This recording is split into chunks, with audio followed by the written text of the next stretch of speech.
Black woman. Beautiful, powerful, resilient female of African descent with skin kissed by the sun. Conversation. A talk, especially an informal one between two or more people in which news and ideas are exchanged. We love being Black women. Black women are ambitious. Black women are confident. Black women are diligent. We are tenacious. We walk out of our houses put together. We are many shades and personalities of fabulous. But we as Black women don't talk about our dilemmas, current events, and what's going on every day that affects us. So, we created this podcast as a way to laugh together, cry together, and have an open conversation about life as Black women. Oh, that's deep. Black Women Conversations.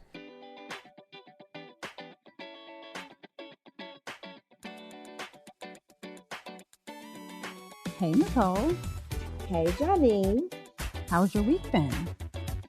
The week has been good. Last week, I never really go back and listen to the whole podcast. I know that's like guilty. Something about listening to us talk is like, should I be like listening to myself talk, right?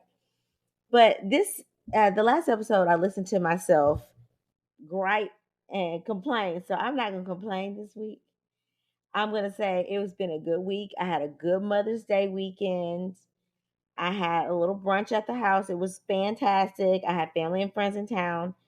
It was good. It was definitely busy. Not much relaxation, but definitely good to say the least. Although Harrison thought it was a birthday party, right? He's like, have we sing happy birthday yet? When are we singing happy birthday? And I was like, it's not anybody's birthday. And then like 15 minutes later, he's like, is it time to sing happy birthday? I'm like, okay, again, it's not anybody's birthday. So he was thinking, oh, we have people in town. It must be somebody's party, right? Somebody turned 4. And maybe it's me. Is it my birthday? No, my birthday's in June. No, it's still May.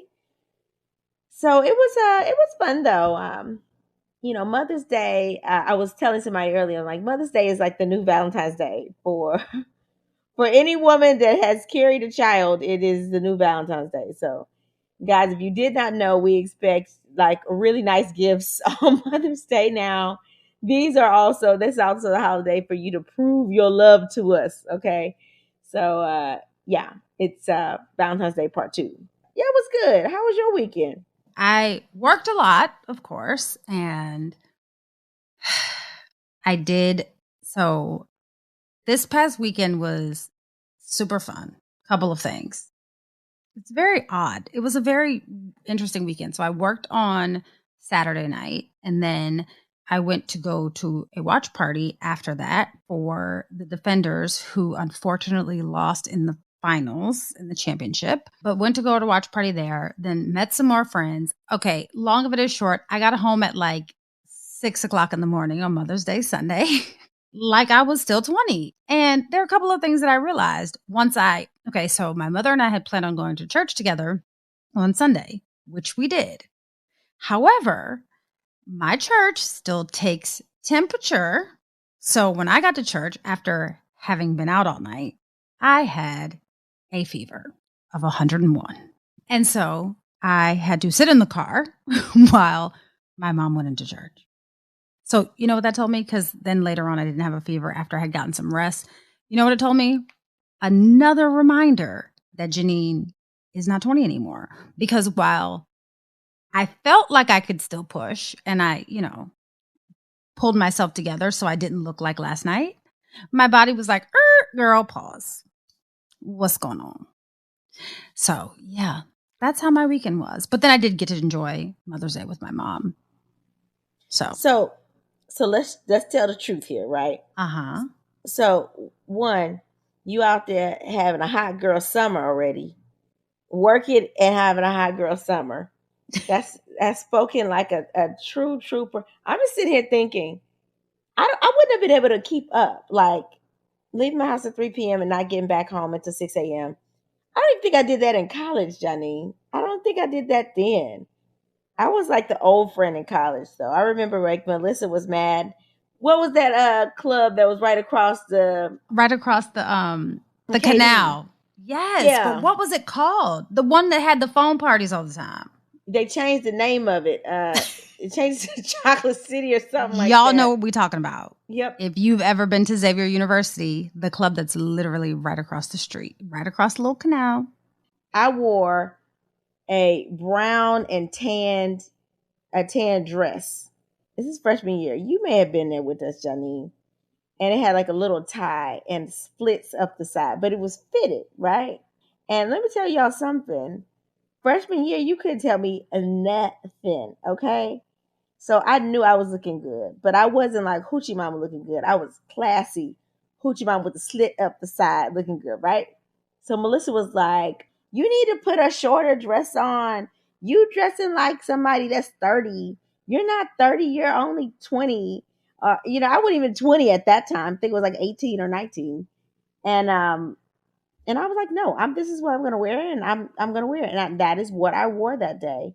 But I remember she was like, you're not hoochie enough to be going out. Even then, I wasn't like you were doing, Janine, and leaving the house at 3 p.m. and come back home at 6 a.m.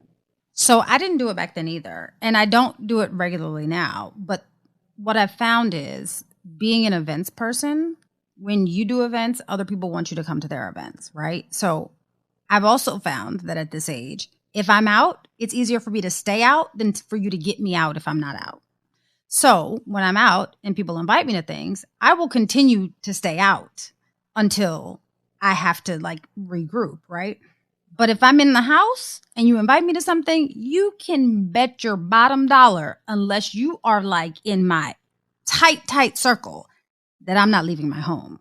Like if I'm not getting paid, and this sounds real selfish, and that's not how I intend it to be, but I know how I am. If I'm not getting paid, or I'm not going to the house of the Lord, or to see one of my very close friends, or to like pet puppies or something, literally, I mean puppies, like petting puppies, I'm really not going to leave my house for much of anything, because it's just where I am in this day and age, right? But I will say that once I'm out, if you catch me in these streets and you say, hey, I'm having A, B, and C pull up, I'm much more likely to show up than I am to leave the home and show up to your thing. So Janine said, ask me to pull up. I'll pull up on you if I'm already out and about. That's so funny.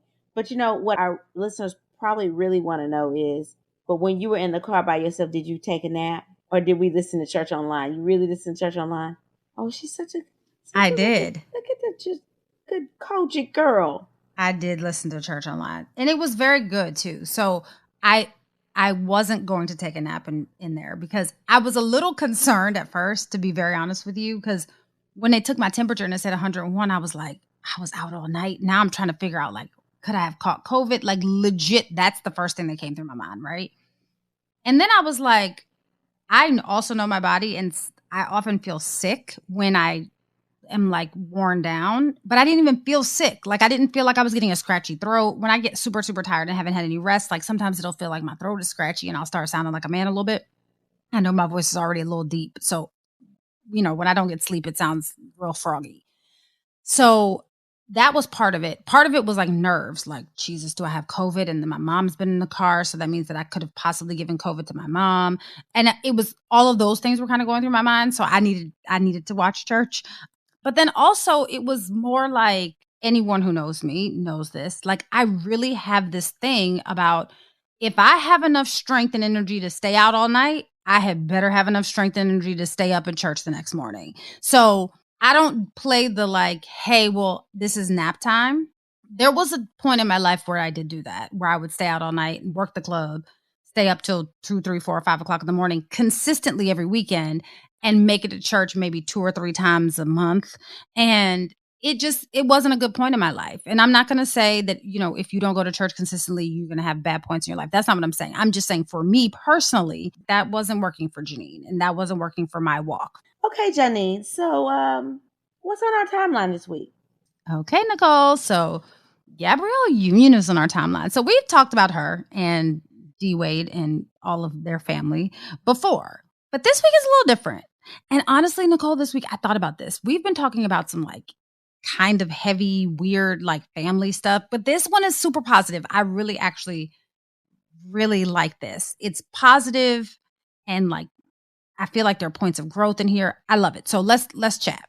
So Gabrielle Union was on our timeline this week, and she sat down with Bloomberg, which is the organization, for an episode of Idea Generation. So Idea Generation is run by Noah. So Noah's the guy that's founded Complex, or he was the editor-in-chief of Complex. So we'll get into that in a second. But in the interview, it basically is a journey through her career, from her starting up as a model, like an ad model, nonetheless, not like a runway model, like an ad model, which is a little different. It's not as prestigious, to her acting and her starring, and then even becoming a producer and a writer, and just doing all of the things and building this empire that she has.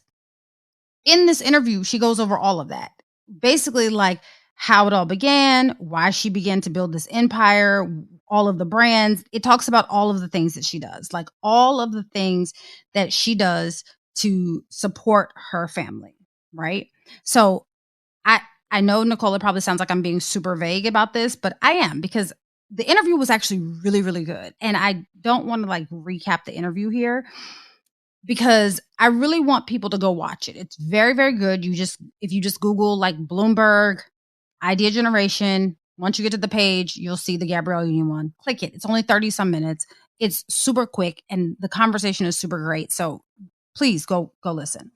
But there's a particular portion of this interview that I wanted to focus on, right? So y'all go watch the whole thing. It's great. But this part, I just want to make sure that y'all like, this is the important part. I'll say that. So Noah was, in fact, the editor-in-chief at Complex. He was a writer on MTV. He was also an editor at Vibe magazine, and he worked a bunch of places, like some record labels. He's great. And he asked a very like journalistic question. Like, those zingers, the ones that we usually get from like Oprah, or we used to get from Barbara Walters, like those ones you're like, that's the question that we all wanted to ask. And this is what he said. He said, at what point did you develop that first sense of security? Now, this is what he's talking about. Not security like, hey, I feel safe, but security like financial security, right? And then he goes on to say, to clarify, he says the idea that the work is going to come. So as long as I keep knocking it out of the park, there's going to be more. And this idea that the rug is not somehow still going to be pulled out from under you. So basically he's asking, like, when did she know that she made it and arrived and like she didn't have to worry about money anymore? So that's the essence of the question, right? And as he's asking it, the camera pans to Gabrielle Union's face, and she's making this like perplexed, like eyebrow raised face, like, the face that every Black woman knows, like what you talking about? Like, huh? That face, the face, if you say what I just said, that face that you made, right? She makes this face, and then she pauses for a second, and then she says, in the most honest, like earnest feeling manner, she says, I struggle with that. And she struggles with it because she has more responsibilities now. There are more responsibilities for her money. So she said that she still gets nervous because she often wonders if she's going to have enough. If she's going to have enough, as much as she makes, if she's going to have enough to hold up everybody and all of her responsibilities. She said that she's trying to find peace in the journey, and she's trying to not use her anxiety and her scarcity mindset to be her engine. So what I took from that was basically she's used to things being scarce. She's used to not, in modeling and acting and all the things, right? I mean, we even know about this after post-pandemic. We don't know if the next check is coming. We don't know if we're still going to have a job tomorrow. We don't know what the next gig is. We don't know any of this, right? We kind of just live, try to be wise and save for a rainy day. What, they used to tell us, oh, save, make sure that you have 6 months of your expenses in a savings account. Then the pandemic hit, and guess what? That 6 months came and went, and we were still in the middle of a pandemic, right? All of these things, we're used to things being scarce. So this told me that as much money as she's making, she is used to maybe not having enough or knowing where the next check was coming from or when she was going to work next. And then it was like a poignant moment, right? She said to Noah, as she sits on top of her $40+ million empire, married to a man who is an NBA player or former NBA player that's worth over $175 million. And she utters the most simple thing that it just resonated with me. She said, "It's hard." She said, with all of the households that she has to support, she feels like it puts this gorilla on her back that it has to do better, has to work harder, has to do more. And she said, it's kind of this internal dialogue that she has with herself that says, oh, you want to sleep in? Okay, well, someone might not eat if you sleep in. Like if you take that time for yourself, like something might fall through the cracks and you might not make it. Did I mention, Nicole, that she's worth $40 million? And she still feels that.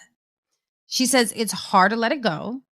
And, she's just working on it. But she's not there yet. She hasn't let go of that scarcity mindset. She hasn't let go of that fear that sometimes she might not have enough. So I personally feel like everyone at this point should be able to relate to the scarcity mindset, right? Especially post-pandemic, especially because we all didn't know what was going to happen, if we were going to have a job, were we going to get furloughed, were we going to be working 24 hours a day, were we even going to be here the next day? Like it was the uncertainty that was stoking fear or driving fear. And I think that anyone probably who ever has not had enough or had to make a decision about what they were going to buy at the grocery store or had to eat cup of noodles one too many times when you knew that ain't really what you wanted, like anyone who's had a little bit of a struggle, you probably still have that in the back of your mind, especially I feel like Black women. Because we always feel like, well, at least I do. I don't know if you feel like this, Nicole, but I feel like sometimes no matter how much I make, I need to make sure that I have enough for me and I have enough for others, because if something else happens, I don't want to have to try to help them and sacrifice myself. But let me just have a little extra nest egg over here just in case. It's a lot. Like you make decisions about what you're going to do, where you're going to go, what you're going to buy, what you're going to wear. You make those decisions based on the fact that you've been in a place where you didn't have everything that you wanted, and you might not have had everything you needed, to be very honest, right? I don't know. I just feel like if you've ever come from not having something, or you've ever had to struggle a little bit extra, or you ever had to witness, people struggling a little bit extra that were close to you and there was nothing you could do because you just had enough, I feel like you can relate to this idea of the scarcity mindset. I don't know. It feels like something that we all can relate to, right? And I just thought that it was very ironic that, these two super successful people were sitting in this interview, right? Both of them successful in their own right. And he asked this question, like, when did you realize that you had arrived? And I'm pretty sure, and I don't know, I'm pretty sure he expected to get an answer that was like, oh, when I did this movie. But that isn't what he got, because for us, it's a little different. For us, scarcity mindset is a paycheck, a callback, a gig, a business opening or closing away. And we might not be able to recuperate and revive and reignite our career the same way that our white male counterparts might be able to. I don't know. It's just something about that just resonated with me. But I also thought about it like this, Nicole. I thought, like, for us, we don't necessarily get the chance to allow ourselves the opportunity to enjoy the space that we're in because we're so focused on not returning to scarcity. Like, we don't even get a chance to give ourselves the opportunity to enjoy the enough, right? Like, let alone enjoy the abundance, because we're always so I don't want to say fearful, but we're always so mindful of not returning to scarcity. I don't know. That's just how I felt. What do you think, Nicole? I think that I could definitely relate to what she was saying. Um, and I think a lot of people can, especially if you're in a career that's based off of gigs, right? It's not like you're doing a 9 to 5, but at the same time, you almost have to, with that kind of gig, you are taking a risk, right? You've seen struggling artists, and if you're an actor or an actress, that is art. So there may not be the next gig if you are in the middle of a pandemic. You could stop shooting, stop filming for a prolonged period of time. So I understand that. And then when she says, like, all these households depend on me, and if I don't get out of bed today, like, somebody may not eat.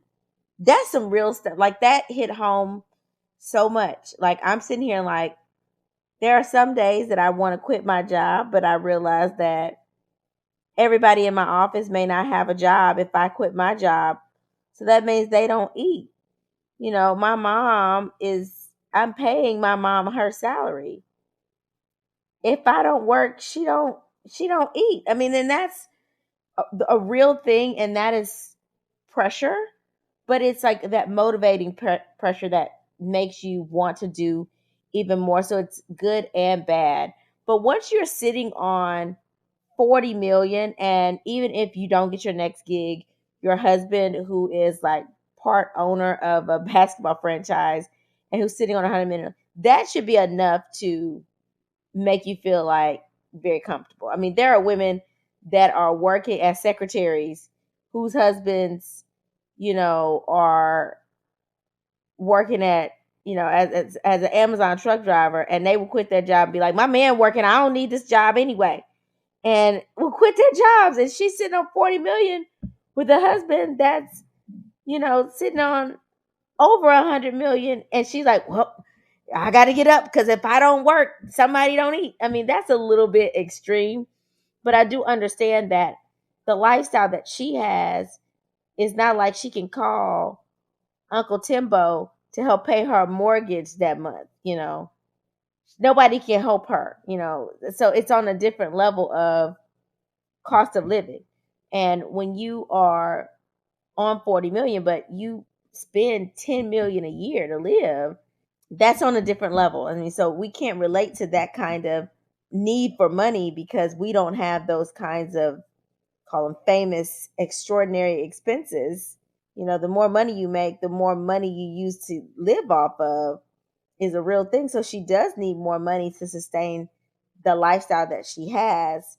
So I do understand her point. If you take away the dollar amount and not make it so extreme and say, hey, she is somebody that's gig driven and she has expenses and she has people that work under her and she also has family that she supports, you can definitely relate to where she's coming from.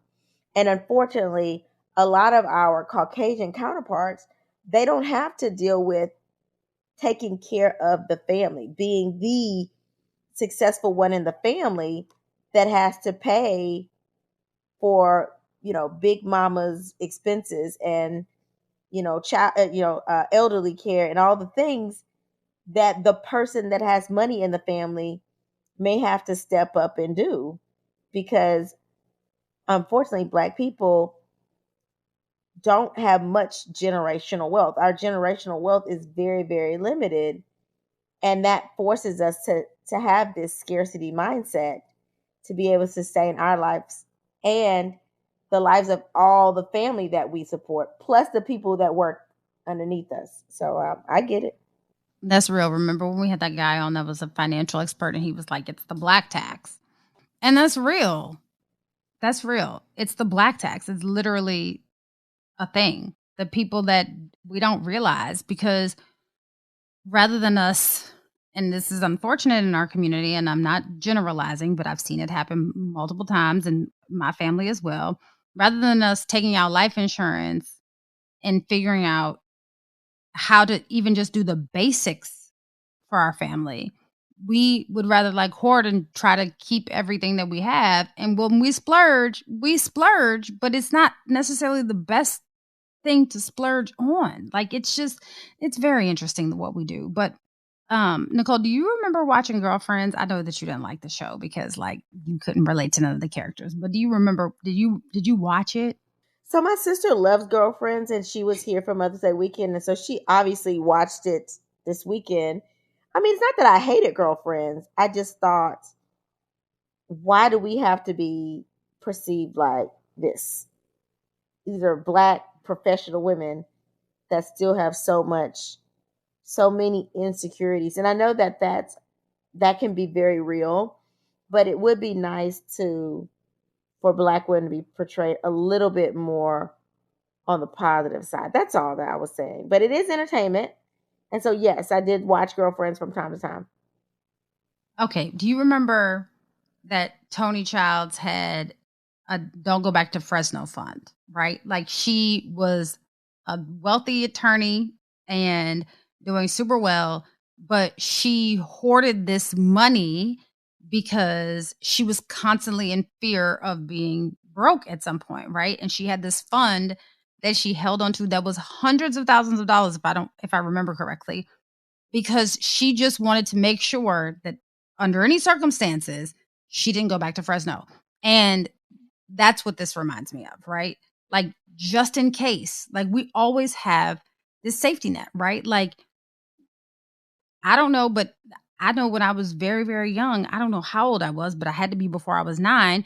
My grandmother used to tell me, like, make sure that you have a little nest egg set aside, because we've been just conditioned to believe that we have to have something set aside for that, just in case, that rainy day, that just in case something happens, because we can't just go to the bank and ask for a loan the same way that our counterparts can, right? That's not how this works. So I'm feeling it. Like, this is really a thing. And it wasn't something that was in the forefront of my mind before I listened to this or I watched this interview, but that's a real thing. And I asked myself, I was like, do I really do this? And I am very well aware that there are things that I told myself that I would get or do when I made a certain amount of money. And that amount of money I've made, and it's come and gone, and I still don't do or don't purchase or won't go certain places because I still don't think that that's a good use of my money, and I'd rather use it on something that's more practical, right? So there's always just this idea that maybe you shouldn't do that, or this little bit of guilt that maybe you shouldn't do that. Maybe you should work harder or do more, or, because if you don't, then something's going to suffer and you might have to go back to Fresno. And that's the thing. Girl, that's like me going back to the Ritter. It ain't happening. Okay. I will go and hook on a corner before that happen. It ain't happening. Oh, well, Nicole, we're not going to let you hook on the corner, but I get it. Yeah, maybe Ken can get us some more endorsements for this podcast. Give us some chump change so I won't have to go back to the Ritter. But anyway, so you ready to read through some of these letters? Let's do it. All right, so the first letter reads, Nicole and Janine, my husband and I have 2 different mindsets when it comes to money, although we're from similar backgrounds. I grew up pretty poor, so I feel like I should always save up for a rainy day or just in case other family members need help. You see, I've always been the person who holds things together and is there to bail people out when the ish hits the fan. I understand that money can be affected at any moment based on the hiring of new employees, a pandemic, etc. Now, my husband, on the other hand, calls his upbringing lower middle class, although I feel like his mom working at the water company and his dad being absent and not paying child support made him poor as well. But because he didn't have much growing up, I feel like he has something to prove. He works hard as a school teacher, for sure, but he drives a Mercedes and likes to buy a lot of name brand clothes and invest in random stuff. When we were dating, I thought he must have invested well with his money and some outside interest because he had a few condos he renovated and rented out.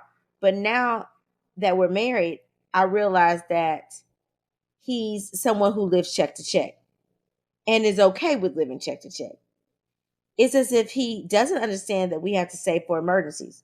Now, although I make more money than he does as a licensed professional social worker, I have had to cut back to make sure I'm saving what needs to be saved for the household. And it is burning me up. Ladies, how do I get my husband to understand that we need to save more money instead of him constantly splurging? Sign, Everly. Okay, so Everly, let me tell you this. Most people, and I'm not saying that this is your husband, but I'm just saying, general rule of thumb. If people are spenders, they're going to continue to spend. No matter what it is that you do, the concept of money burning holes in people's pockets is real, right? If that's how he is, it's not likely that you're going to change that behavior. It's just not. Let's be honest. What you can do, though, is kind of make a workaround for him. There are certain people who are spenders and there are certain people who are savers, right? And you're not saying that he's taking the money from the bills to splurge. That's not what you're saying. What you're saying is he can't save any money because he likes to spend it, because he lives probably in the mindset that you can't take it with you, so he might as well spend it while he's here, which is a train of thought, right? You seem to be a person that likes to think in a more safe manner and risk averse, as we would like to say, right? And you're just like, hey, I'm going to save just in case because the people may need something and I'm here to support them, right? First of all, let me tell you this. They're not your responsibility. And you're probably stressing yourself out because you enjoy or you are allowing yourself to be the safety net for these other people. You don't have to do that. You don't feel obligated to do that. That is not a requirement of you. If you can help people, great. If you can't help them, maybe they can catch you next time, but it is not your obligation. You don't have to be the safety net. Some of those people probably should become a little bit more responsible with their spending so that you don't have to help them. Now, back to your husband.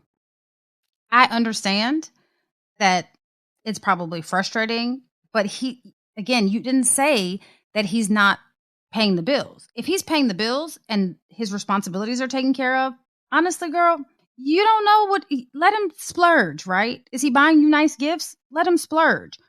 But what you will do is take the money that you will have left over because he's taking care of the bills and you will stash that away so that you can have the money so that you can save. You're not going to change him. You might change him temporarily, but ultimately he's going to fall back into the same pattern that he's been in because people who like to spend money, they're spenders. That's just what happens. And people who save money, they're savers.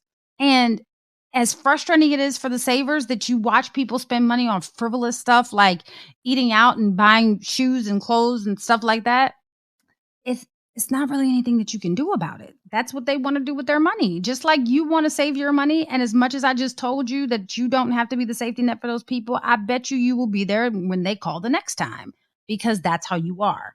Let him do what he wants to do with his money. If it bothers you enough, which I hope it doesn't, you won't be with him anymore. But I don't really think it's that big of an issue because you ain't say he was out here squandering. He don't have a gambling problem. You didn't say none of that. What you said was he just likes to spend. He's a spender. You married a spender. Girl, you might just have to deal with it. Sorry. What you think, Nicole? I agree with some of what you're saying, Janine. Don't leave your husband, not over this. So sometimes as women, we have to step up and be managers of the household. And I'm a firm believer in that. I think that it's good for the man to lead and take control. But as a woman, we sort of have to step back and say, let's make sure this is all adding up, right? Like, for example, a man can live in a house that has like nothing in it. Like they are very comfortable with like an air mattress and a sofa and a TV. Like that's men. And they will be like, this is silly to pay, $5,000 for this sofa set, but then go and blow money on their cars, right? Like men do that kind of thing. But I think that as women, we're like, we know we can do this on a much lower budget than what he's talking about, and we get the job done.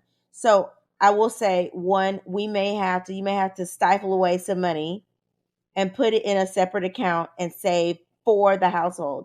That may be you telling him, hey, can you get and asking him randomly, hey, I need to do something. Can you give me $200 when you get paid? and putting that money to the side. So, and he doesn't even have to know what it's for, just putting that money to the side.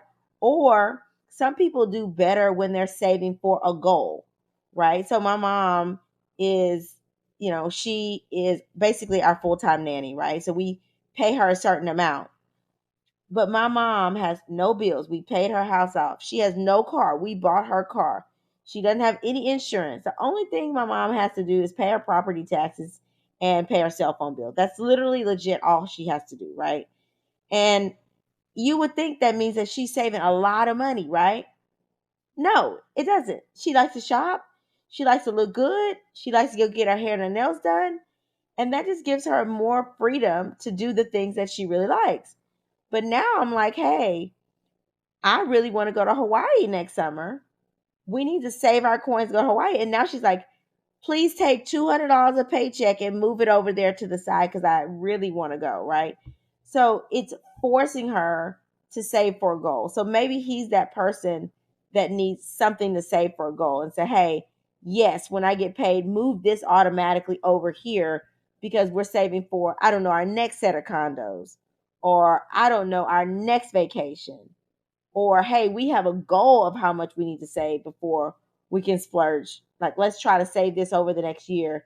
So you get that number, you divide it evenly between the two of you guys and say, this is how much you're contributing, this is how much I'm contributing. And this is, and this is the account we're going to put it in.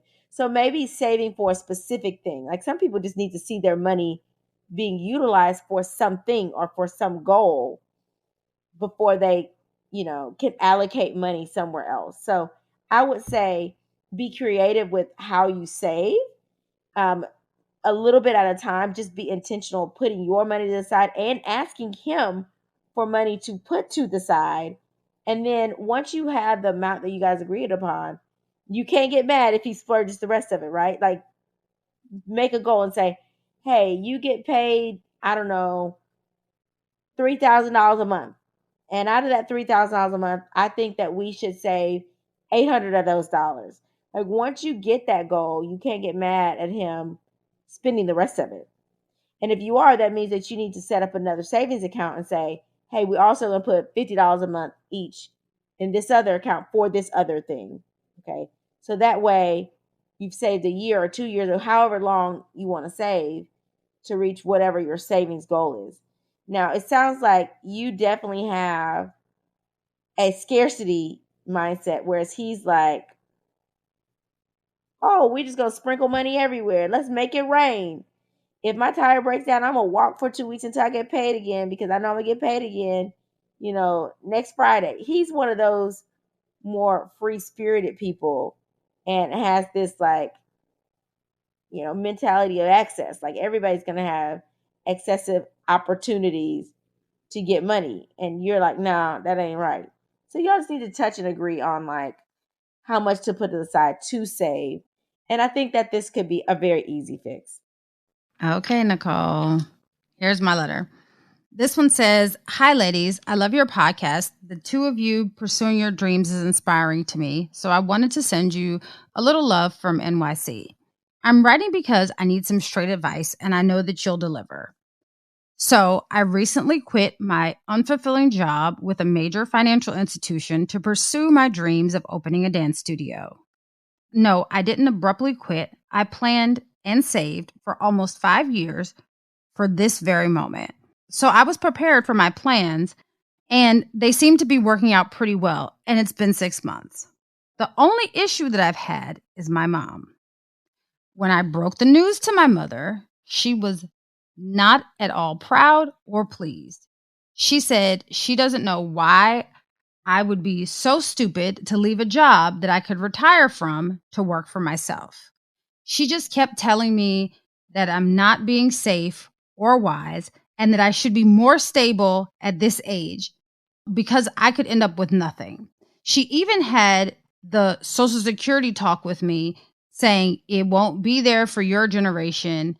And I was just over the conversation. It was almost as if my mother wanted to stoke fear in me. Now, about my mother, I somewhat understand because she was raised, we'll say poor. She only wanted to work so that she could then retire with a pension. She's very frugal to this day, as she fears that she will be poor again. She even holds on to what she calls nice things for special occasions because she doesn't know if she'll be able to afford them again. Ladies, how can I get my mom to let me live? But better yet, how can I get her to live and enjoy life without this fear? Signed, Ayana. So Ayana, I mean, you're not gonna change the mindset of your mama. She old school, baby. And if she's of the baby boomer generation, like they went through a lot. Like they don't have much. They're used to, rubbing 2 cents together and like making it stretch. So you're not gonna change her mindset. How can you get her to enjoy life? Well, if you want her to enjoy life, you can pay for her a trip. You can send her on a trip, send her on vacation. That'll allow her to travel for free so that she can enjoy life. Now, in terms of, how can you change your mom's mindset? You first of all, you grown. You don't have to tell her what you're doing. Like as long as you are financially stable, it sounds like you've been planning for quite some time, for 5 years. It's not like you didn't plan it, and you just have to figure out if things aren't working the way you want them to work, how long can you sustain the new company that you made versus having to go live in with mama? Okay. Because that's really the question. And if you get 1 or 2 years into it, like what is your threshold to say, okay, enough is enough, this is not working? I think when you have a real conversation and you think about that before you actually get started, which I know that you've got started already, but you're still in the early stages, like ask, like, what are the things that will make me toss in the towel and say, I got to go get a 9 to 5? You need to know that, your make or break it point when it comes to these businesses beforehand. So you know when you should keep pushing forward or whether it's all a moot point and you're wasting your time. And so you need to get out, hang it up, and find another job. But I think that just having a brief conversation with your mom and saying, hey, listen, thank you so much for the concern. I don't plan to fail, but if I see that this is not going financially in the trajectory that I wanted to go in, I'm not afraid to go roll my sleeves up and get a job. Like I'm not afraid to work. I think once parents understand that and see that you are successful in your endeavors, I don't think that you're going to have a problem with your mom. But in terms of your question, the regret, you're not going to get that. Now, let me say this. I agree with Nicole in the fact that your mom is probably a boomer. And if she's not a boomer, she's of an earlier generation. And if she's right after the boomers, she's probably, we hope that your mom is a boomer. And she could be right after the boomers, which they still had a pension too, right? I say this because so the point is your mom was older and it's much more likely that she's set in her ways. So girl, let that part go. Now, encouraging her or helping her or paying for her to enjoy life, do so. But be mindful, like, if your mama is anything like the mamas that I know, I'm going to say this. You can buy them something and they may be grateful and be very appreciative, but they're not going to use it. Because if it's fancy and you said that your mom has this saving it for, a special occasion, they just wanted to say that they have it. Like it's a status symbol that nobody's going to see. It's not like our generation where we get something and we want the people to see it because we worked hard for this, right? Like that's not them. So be mindful of how you're helping your mother to enjoy life because you may get frustrated just the same. So if you go buy her something, then you don't see it. Don't be mad because she might still be saving it for a rainy day. That hit home a little, just, But I will say this. I agree with Nicole. Don't try to change your mom. Help her enjoy life, but don't try to change her. On the other hand, for you, I will say this. Your mom is going to be concerned no matter what it is that you do because she's your mom. Now, imagine the disappointment that my parents had when I decided to come home from Xavier University and say, I'm not going to be a doctor anymore. I'm going to pursue this super artsy career, right? It took my parents years to figure out what I was doing for a living. I mean, years. And sometimes I'm not even sure that they know what I do for a living now because they had very structured jobs, right? And it's okay. My job is not as structured or traditional, I should say, as their job. I do events. Events are great, but events are more creative minded than they are, like logistics and logic, right? And I say this because it's not that the job is any better or worse, or it has any less earning potential or more earning potential, even though if we're being honest, there are some jobs that earn more, but you're about to be an entrepreneur. So you don't really you have limitless earning potential, right? What I'm saying is people of a different generation don't necessarily understand those things. I was raised where they said, what do you want to be? You want to be a doctor, a lawyer, a firefighter? Those are the things that I saw, right? But as I got older, I also saw that you can be something else and it doesn't have to be one of these 5, 10 things. But as I said, my parents, they don't necessarily understand it. They know where I work. They kind of have an idea of what I do, but they don't know what my list of responsibilities are. And if you asked my parents, they probably would give you, between the two of them, some sort of hodgepodge that kind of resembles what I do for a living. And it's okay. It's okay for them not to fully understand, right? Just like I don't fully understand what they did for a living. I understand the concept of it, but I don't understand it. I just have to be secure in the fact that this is a job that affords me the lifestyle that I wish. Even if it doesn't, it's just a job that I enjoy, that's fulfilling, it's making me happy. It sounds crazy to say that a job that's fulfilling and enjoyable, that does events after a pandemic where everything was shut down for 2 years, is what I would go to. But that's what I'm going to. And just like I'm assuming that it was after the pandemic that you quit your job, but you have been saving for 5 years. You had this planned. You have to live in the greatness that you were supposed to live in. I understand that your mother might not understand, but you have to do this for you. You're not living your mama's life. That's all I'm saying. You got to do it for you and continue to do it for you. And don't let her sway you because she feels insecure. Because she may. You said that she grew up poor. It doesn't sound like you did, though. So it sounds like you have a nest egg and you had a plan, and that's all we can ask. But don't let her sway you, and don't try to change her. Now, I do agree with all of that. And I will say, let's stop sharing all the business with our family. That we don't have to do that. Listen, I'm a whole doctor, but ask me what my specialty is. My mama cannot tell you. So it's not just you that your family doesn't know what you do. My family don't know what I do at all. Okay. People that hired me at my job, they don't know what I do either at all. So just recognize that what you do is important. Okay. And you may have to tell people what it is you do and show people what it is you do. But the only thing that matters is your fulfillment in your business. And that is successful and it's paying your bills. After that, everything else does not matter. It's just somebody's random opinion that you didn't pay for. So let's leave those opinions at the door and stop talking to your mama about your career, especially if you have saved and you're not going to ask her for any money. It's not her money. So why does she care so much about this? I understand because she wants you to be stable when she's not there. But it seems like you're doing a pretty good job on your own. So that's all my attitude since. I think you should just keep your mouth shut around your mama about your career. All right, Johnny. So what did you learn new this week?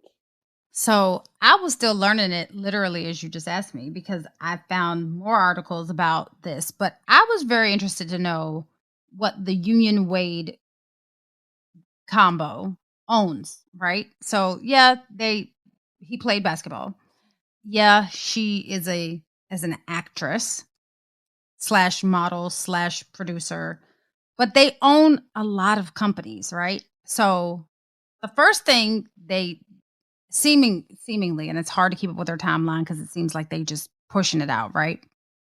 The first thing that they seem to have invested in is real estate, right? So their real estate ventures started from just selling a house that Dwayne Wade resided in, but it made them over $10 million just by the sale of one property, right?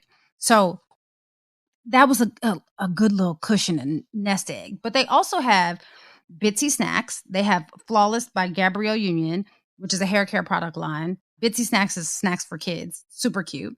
They have Proudly, which is a skincare line, I believe, for kids. They are both authors. He's the part owner of the Utah Jazz. He's the host of the Cube Show. It's a game show. If you've ever seen it, it's actually pretty funny. Then they have Wade Sellers Wines. Then they have the Wade Family Foundation, which is their nonprofit. Then they have a slew of endorsements. They have endorsements for Neutrogena, for Sleep Number. Their kids even own teams or are part owners of teams, and they own books or have written books. They've had endorsements for kids' clothing line. There's a lot there. A lot. They do production. I mean, there's a lot there. There's no shortages of ways for this couple to make money. And if I'm not mistaken, and I did not see this, but if I'm not mistaken, Dwayne Wade recently invested in NFT, non-fungible tokens, I think that's what it's called, and also in cannabis. So there's a whole lot of investments going on that seem to be very wise, smart investments. And even with all of that, Gabrielle Union still has this feeling that at some point the rug might be pulled out from under her. So I learned that they are very wise, very profitable investors. So what did you learn this week, Nicole? All I have to say is that list that you just read out is like exhausting. And listen, I'm trying to like have like maybe like a couple things on that list. I'm trying to listen. I want to grind like that. I need multiple streams of income. Now that I'm in my 40s, Janine, I need to regroup, figure out what to do with my life. But that's neither here nor there. So what I learned was from an article that is called 4 Ways to Shed Scarcity Mindset and Increase Collaboration. Have you heard of this article, Janine? No. So here are the 4 ways, and I liked all of them. 1, foster collaborative relationships.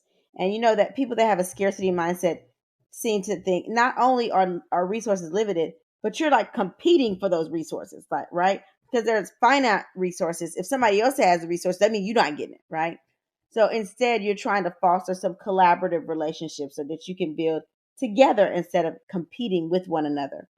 The second one is practice gratitude. So write down things you are grateful for each day or at the end of each week. And this is an easy and tangible way to help shift to a more abundant mindset. Like, look at all I have and not a scarcity mindset. Number 3, notice and redirect automatic thoughts. So if you see that you're thinking negatively, you're thinking about competing with other people, you're thinking you're less than, you're thinking you're not going to have enough. Notice your thoughts and allow you to ask the questions to see if those thoughts are actually true and if they are beliefs that you want to hold. Okay. And then if not, you can start replacing those thoughts with a different perspective. And then the last thing is advocate and give support. So part of developing a more abundant mindset is recognizing when you have resources and sharing them. And so the key point for that is when you have resources, right? And we need to be able to say no when we don't have resources and no when we cannot support instead of stretching ourselves thin, and supporting when we have the resources. I think that a lot of family members, myself included, may volunteer to help when they really can't help, right? They don't have their 6 months worth of bills in the savings account. They haven't diversified their investment portfolio. And then now they're helping somebody with their 6 months of saving. No, well, 6 months of savings is not help money. That's your 6 months, that's your savings just in case another pandemic happens. You can help people with the surplus over your goal for your savings, not from the savings. So recognize when you actually do have the ability to share. And when you don't, you say, hey, I'm sorry, I don't have the capacity right now. I wish I could help, but I can't. And move on about your business. That's real. I think that we've learned that we're just supposed to help people regardless of what kind of situation it puts us in. And that's not the case, y'all. It's not the case because JoJo and them will have you outside homeless. Sure will. All right, Janine, are you ready for the motivational moment? Yes, ma'am. All right, and this one comes from Gabrielle Union herself. And she says, if you're not failing, you're not really trying hard enough. Failure is like salt. It's a part of the seasoning of my career.